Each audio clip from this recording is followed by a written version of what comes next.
નમસ્કાર મિત્રો, તાજા અને ખૂબ જ અગત્યના સૌથી મોટા શૈક્ષણિક સમાચાર. હવે સમગ્ર ગુજરાતમાં બંધનું મોટું એલાન, જેમાં શાળાઓ, કોલેજો, આઈટીઆઈ અને આંગણવાડી બધું જ બંધ. ગુજરાતમાં હવે વિદ્યાર્થીઓ જાણી લો, પરીક્ષા પણ થઈ રદ. ટ્રેન, રસ્તા, હાઈવે, વાહન વ્યવહાર બધું જ બંધ. અને ગુજરાત સરકારે રાતોરાત લીધો સૌથી મોટો નિર્ણય.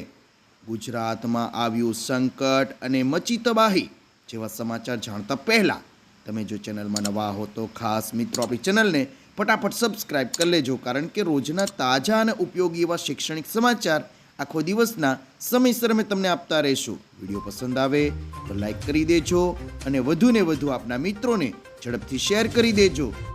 હવે તમામ ગુજરાતીઓ થઈ જાઓ સાવધાન, ગુજરાત પર આવ્યું સંકટ. ગુજરાતમાં ચોમાસું જામતા હવામાન વિભાગે 27 જુલાઈ સુધી રાજ્યમાં ભારેથી અતિ ભારે વરસાદની આગાહી કરી છે. મહીસાગર, દાહોદ અને પંચમહાલ જિલ્લામાં અતિ ભારે વરસાદને પગલે રેડ એલર્ટ જાહેર કરાયું છે, જ્યારે અન્ય 15થી વધુ જિલ્લાઓમાં ગાજવીજ સાથે ધોધમાર વરસાદનું ઓરેન્જ એલર્ટ અને યલો એલર્ટ જારી કરાયું છે. 22 જુલાઈ સુધીમાં વલસાડના ઉમરગામમાં સૌથી વધુ 11 ઇંચથી વધુ વરસાદ નોંધાયો હતો. વધુમાં પ્રાપ્ત થતા સમાચાર મુજબ ગુજરાતમાં અહીં આભ ફાટ્યું. વલસાડ જિલ્લામાં મેઘરાજાએ ભારે કટોકટી સર્જી છે. ઉમરગામમાં છેલ્લા 24 કલાકમાં 36 ઇંચ જેટલો અતિભારે વરસાદ ખાબકતા પૂર જેવી આફત સર્જાઈ છે. આ સિવાય કરપાડામાં 29, નાના પોઢામાં 25.31 અને ધરમપુરમાં 20 ઇંચ વરસાદ નોંધાયો છે.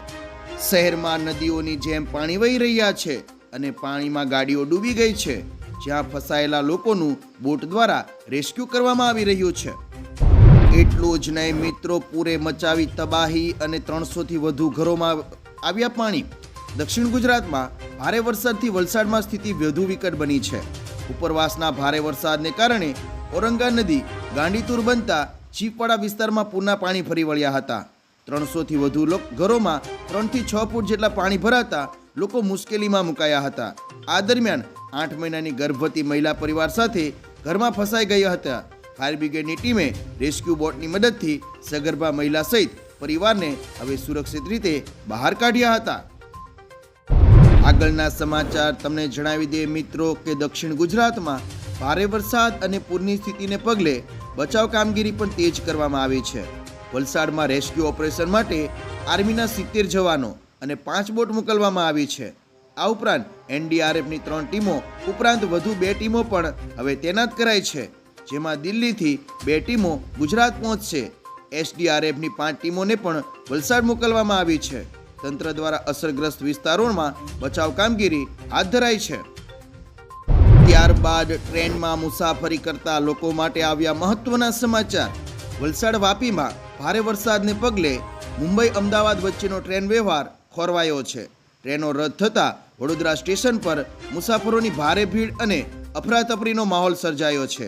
રેલવે દ્વારા હેલ્પ ડેસ્ક શરૂ કરાયો છે, તેમ છતાં યોગ્ય માહિતી ન મળતી હોવાને કારણે મુસાફરોની ફરિયાદ છે.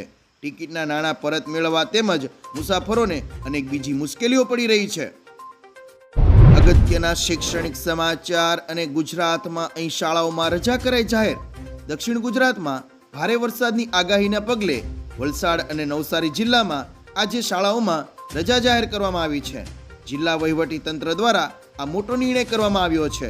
ભારે વરસાદને ધ્યાનમાં રાખીને આજે પણ બંને જિલ્લાઓમાં શાળાઓમાં રજા જાહેર કરવામાં આવી હતી. વરસાદ અને હવામાનની સ્થિતિને ધ્યાનમાં રાખીને વિદ્યાર્થીઓની સુરક્ષાને પ્રાથમિકતા આપી તંત્ર દ્વારા શૈક્ષણિક સંસ્થાઓ બંધ રાખવાનો રાતોરાત મોટો નિર્ણય લેવાયો છે. એટલું જ નહીં મિત્રો, હાલત થઈ ખરાબ અને 19 જિલ્લાઓમાં રજા જાહેર. ગુજરાતમાં છેલ્લા 24 કલાકથી પડી રહેલા ભારે વરસાદને પગલે અનેક વિસ્તારોમાં પૂરની સ્થિતિ સર્જાઈ છે. રાજ્ય સરકારે રેડ અને ઓરેન્જ એલર્ટ હેઠળના 19 જેટલા જિલ્લાઓમાં સાવચેતીના ભાગરૂપે શાળા કોલેજો બંધ રાખવાનો મોટો નિર્ણય લીધો છે. દાહોદ, પંચમહાલ, વડોદરા, નર્મદા, ભરૂચ, તાપી, ડાંગ અને વલસાડમાં રેડ એલર્ટ જાહેર કરાયું છે. વલસાડના આર્મીની 2 કોલમ મોકલાશે, જ્યારે ઓડિશાથી એનડીઆરએફની 4 ટીમો પણ બોલાવી લેવામાં આવી છે. હવે વિદ્યાર્થીઓ ખાસ જાણી લો, આજની પરીક્ષા પણ રખાઈ મોકૂફ. ગુજરાતમાં વરસાદની સ્થિતિને ધ્યાનમાં રાખીને GSSBએ 24 જુલાઈ 2026ના રોજ યોજાનારી વર્ગ 3ની 5 MCQ CBRTની પરીક્ષાઓ હાલ પૂરતી મુલતવી રાખી છે. સવારે 9 થી 12 દરમિયાન યોજાનારી senior surveyor, supervisor instruction, laboratory technician અને ફિઝિયોથેરાપિસ્ટ તેમજ ફાર્માસ્ટી કમ્પાઉન્ડર આયુર્વેદિકની પરીક્ષા મોકૂફ રખાઈ છે અને નવી તારીખ અંગેની જાહેરાત ટૂંક સમયમાં કરવામાં આવશે. સૌથી મોટા અને ચિંતાજનક શૈક્ષણિક સમાચાર. હવે નદી નાળા થયા રૌદ્ર સ્વરૂપમાં. શાળા કોલેજોમાં રજા કરાઈ જાહેર. નવસારીમાં ભારે વરસાદ અને નદીઓના પૂરના કારણે જનજીવન અસ્તવ્યસ્ત બન્યું છે. સ્થિતિના પગલે જિલ્લા કલેક્ટરે 24 જુલાઈ એટલે કે આજે તમામ શાળાઓ કોલેજોમાં શૈક્ષણિક કાર્ય બંધ રાખવાનો આદેશ આપ્યો છે. પૂર્ણા નદીના પાણી શહેરમાં ઘૂસતા 40%થી વધુ વિસ્તાર જળમગ્ન થયો છે અને અંદાજે 50,000 લોકો અસરગ્રસ્ત બન્યા છે.